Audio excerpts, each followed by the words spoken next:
La pregunta es, ¿por qué las ciudades intermedias crecen mucho más que las metrópolis y que las pequeñas poblaciones? Fundamentalmente tiene que ver con las nuevas fases de la industrialización que se estaba viviendo en estas décadas, como que ustedes ya vieron, y fundamentalmente en Brasil y México. El desarrollo industrial generalmente se va a desarrollar en estas ciudades, sobre todo ciudades cercanas a las grandes metrópolis, ¿sí? Pensemos en todo el cordón urbano que hay en torno a San Pablo, o en el caso de México, las ciudades del norte, que ven una explosión industrial en esta época. Bueno, fundamentalmente tiene que ver con que son ciudades en crecimiento con bajos costos de los suelos, de la propiedad, lo cual hace que sea mucho más rentable allí que invertir costosas fábricas con muchos metros cuadrados en las grandes urbes donde el espacio escasea y por ende es mucho más caro. Si vemos a la población desglosada por país, lo que encontramos entre el 30 y el 80 es una enorme diferencia entre algunos países que, fíjense, en 1930, Argentina y Uruguay, en menor medida Chile, ya representan un porcentaje de la población total urbana superior al promedio latinoamericano, que es de solo el 17%. Si vamos hacia 1980, la población urbana de Argentina pasa a ser el 83%. O sea, el 83% de los argentinos viven en entornos urbanos, 81% de los chilenos y 84% de los uruguayos. Salvo alguna excepción, como el caso de Venezuela, que gracias al boom del petróleo vive también una intensa urbanización en la década de los 60 y 70, la mayoría de los países crece, pero no logra superar los 2/3 de la población. Vemos el caso de Cuba, el caso de Brasil, que tienen porcentajes muy similares, e incluso encontramos países que muy débilmente se han urbanizado, como son algunos de América Central y del Caribe, como Guatemala en el Istmo y Haití en el Caribe, que representan muy bajos niveles de urbanización. O sea que esto lo que nos muestra es que ese enorme cambio de urbanización que vive la región no se da de forma igual en todos los países, tiende a aumentar mucho más en aquellos que ya tenían una fuerte urbanización. Bien, en la última columna lo que encontramos son las tasas de crecimiento urbano entre el 50 y el 80. Y acá, sin embargo, algo bastante interesante de observar es que las tasas de crecimiento de Argentina, de Uruguay, ¿sí?, que habíamos visto como de las más intensas crecimiento urbano en todo el periodo, sin embargo reflejan tasas de crecimiento mucho menores, y eso obedece fundamentalmente a que ya arrancan de mucho más arriba. De hecho, los países que más se urbanizan son algunos de estos gigantes, como Brasil, con una tasa del 4,8, ¿sí?, y México, que tiene una tasa del 4,5% anual a lo largo de 30 años. Si bien hay otros países en menor cuantía que también representan niveles importantes de urbanización, bueno, estos son los más significativos. ¿Bien?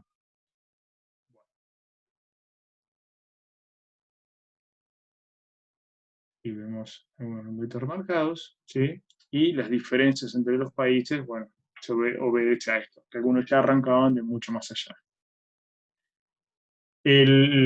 Entonces, ¿cómo explicamos este crecimiento de la población?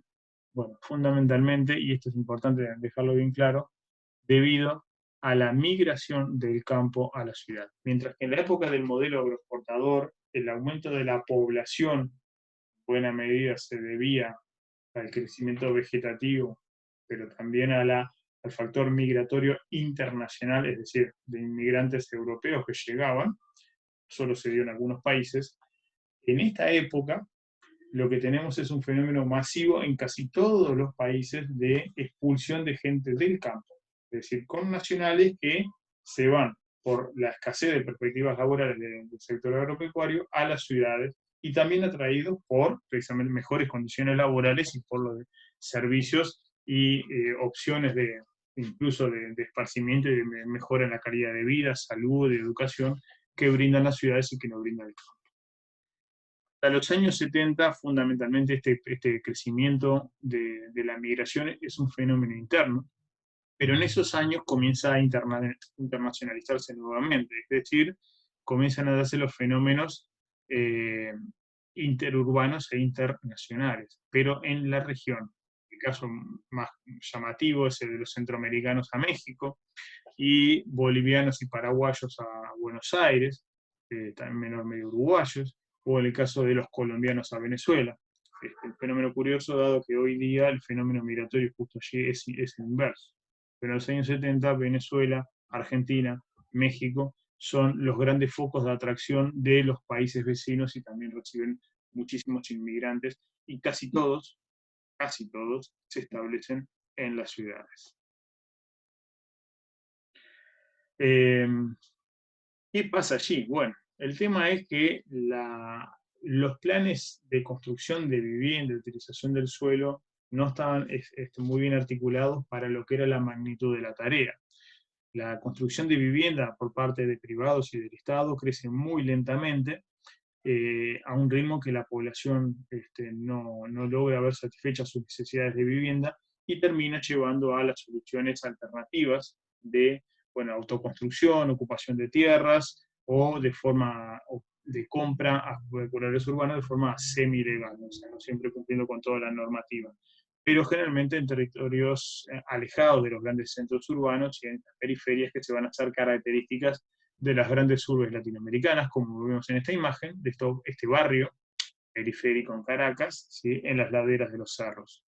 Algo que también va a ser habitual, con la excepción de Buenos Aires por su falta de relieve, en casi todas las grandes ciudades que terminan construyéndose estos barrios periféricos alejados y generalmente en zonas de difícil acceso o construcción y sin servicios de ningún tipo, como saneamiento y a veces energía eléctrica durante muchos años.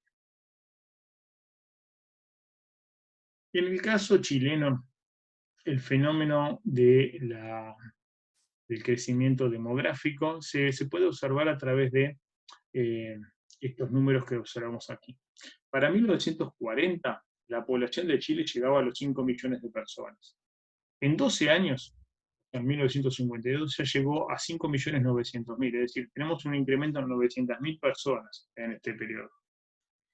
Sin embargo, esa tasa de crecimiento es relativamente moderada, 1,47% anual. Es decir, que entre el 40 y el 52, el promedio de crecimiento de cada año era de 1,47%. Es más o menos un poco la tendencia que venía llevando desde el mediados del siglo XIX. Sin embargo, hacia 1960, la población ya se dispara a 7.374.000, lo cual nos lleva a una tasa de crecimiento anual de 2,56. Casi llega a duplicarse esa tasa. Y de hecho, durante un buen tiempo va a ser una tasa superior al promedio de América Latina y la más alta de su historia para Chile. Si bien a lo largo de la década del 60 se lentece un poco, no deja de estar por debajo del 2%, lo que lo deja un poquito por debajo de la región, sí debe tener en cuenta que en el conjunto la población chilena llegó a niveles de crecimiento muy importantes. ¿A qué se debe esta explicación? ¿Sí? Bueno, es un caso paradigmático de lo que veníamos analizando, el fenómeno de la industrialización, de la atracción del centro urbano para la población rural y el estancamiento o las pocas condiciones de mejora en las condiciones de vida que se daban en el campo, llevó a que la población migrara a las ciudades. También tenemos que tener en cuenta el caso de la transición demográfica. También Chile vive en este periodo una caída dramática de la mortalidad, pero mantiene y hace caer luego lentamente la tasa de natalidad, lo cual lleva a este incremento poblacional.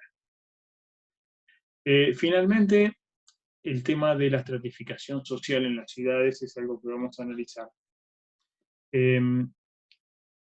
Por un lado, hacia 1930, las grandes ciudades o los centros urbanos tradicionales estaban generalmente dominados por unas élites que lentamente van incorporando algunos elementos de los empresarios industriales, muchos de ellos de origen inmigrante, como habíamos visto para el caso argentino, pero que lentamente van a ir recibiendo un aporte de otros grupos de trabajadores y por tanto de otras clases sociales. Fundamentalmente, trabajadores no manuales, es decir, vinculados al desarrollo de lo que es el sector servicios, administrativos, oficinistas, profesionales, gerentes, y los trabajadores industriales, es decir, el trabajador manual vinculado a la fábrica, la construcción, la industria, los servicios de hotelería, lo que se llama el trabajador de cuello azul, para diferenciar lo anterior que se le llama de cuello blanco. La tradicional y vieja clase nueva, clase media, va a perder cierta relevancia numérica y va a aparecer una nueva que está vinculada con la modernidad que está viviendo América Latina. Ya no es aquella clase media tradicional de ciertos comerciantes, artesanos y algunos profesionales, sino que ahora estamos hablando de los nuevos profesionales administrativos que trabajan en el sector estatal, que vive una expansión brutal en esta época, y también del sector privado, fundamentalmente los cuadros gerenciales de las nuevas industrias que están surgiendo. Y para cerrar, aquí vemos cómo se da esa estratificación ocupacional urbana en la región, dividida en la población, lo que se llaman estratos superiores no manuales, es decir, lo que hoy podríamos considerar, bueno, la gente de clase media y clase media alta, que pasa a tener un significativo aumento del 6,6% que había en el 40 a 12,7% en el 70 y 15,9% en el 80, es decir, más que se duplica. ¿Sí? Fundamentalmente el aumento tiene que ver con personal técnico, profesionales y gerentes, que aumentan en mayor medida que en el caso, de hecho, de los empresarios y profesionales independientes, que su número relativo disminuye, no así su número absoluto. Y si seguimos analizando, vamos a encontrar, bueno, en el caso de oficinistas, ¿sí? Pasa de 8,4 a 13,2, lo cual nos indica la importancia del trabajo administrativo en las empresas tanto estatales como privadas. Vemos la caída o el estancamiento de algunos rubros, como los pequeños comercios, que no muestran grandes variaciones en el periodo.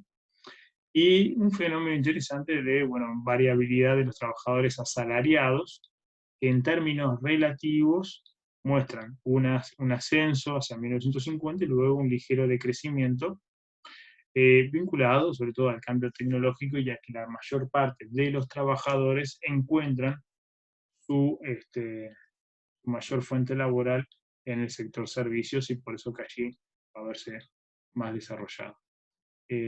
Bueno, con esto tenemos más o menos un panorama bastante completo de lo que plantean los autores en materia.